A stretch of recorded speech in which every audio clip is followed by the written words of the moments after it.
Alors Montmartre a une histoire mythique. Montmartre, c'est le mont des Martyrs. C'est la colline sur laquelle, selon la tradition chrétienne, auraient été martyrisés les premiers chrétiens de Paris. Denis, l'évêque, qui était déjà un monsieur assez âgé, et ses deux acolytes, dont 2 rues portent encore son nom, Rustique et Eleuther. Ça, c'était vraisemblablement au IIe siècle après Jésus-Christ. On sait quand même que les évêques plantaient de la vigne. Et en plus, Denis, en grec, c'est Dionysos. C'est aussi le patron du vin et du raisin. Et sa fête est fêtée le 9 octobre, le jour de son martyre, c'est-à-dire en pleine vendange. Voilà pour les origines mythiques.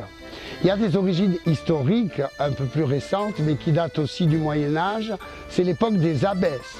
Parce que sur cette colline sacrée, bien sûr, l'Église tout de suite a installé une abbaye, et particulièrement une abbaye de femmes, dont l'abbesse était une fille de roi, était une grande dame du royaume. Adélaïde de Savoie, par exemple. Et donc, les abbesses avaient ce qu'on appelait à l'époque, au Moyen-Âge, dans les années 1200-1300, le privilège du pressoir. C'est-à-dire qu'elles avaient le pressoir dans le couvent. Elles louaient des vignes à des journaliers qui les travaillaient, qu'elles payaient et qui amenaient le raisin dans le couvent. Une fois que le raisin était dans le couvent, il était la propriété des abbesses, qui le répartissaient aux bonnes œuvres, qui en buvaient un peu, mais elles avaient ce qu'on appelait le privilège du pressoir. Voilà, ça on le sait. Et ensuite, l'histoire s'est lentement dégradée. Il y a eu époque de la Renaissance, avec Gabriel d'Estrées, Henri IV, la maison qui est juste là, qui était la maison de Gabriel d'Estrées, une des maîtresses d'Henri IV.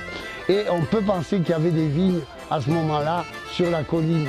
Mais petit à petit, le vignoble a commencé à disparaître, 17e, 18e, et jusqu'à la fin du 19e siècle, où il avait complètement disparu, à cause de 3 grands fléaux: l'urbanisation galopante, la butte commençait à se construire sérieusement, avec des immeubles qui se construisaient, et l'arrivée du chemin de fer à Paris, qui amenait à Paris d'autres vins qui complètement concurrençaient les vins parisiens qu'on buvait dans les guinguettes, mais qui étaient plus très à la mode, puisque d'autres vins venaient de provinces bien meilleures, du Val-de-Loire et même du Languedoc.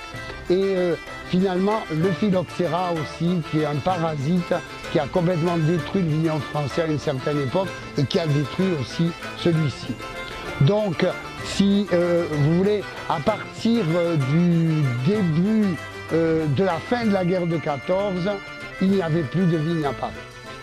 Et c'est là que commence l'histoire de cette vigne.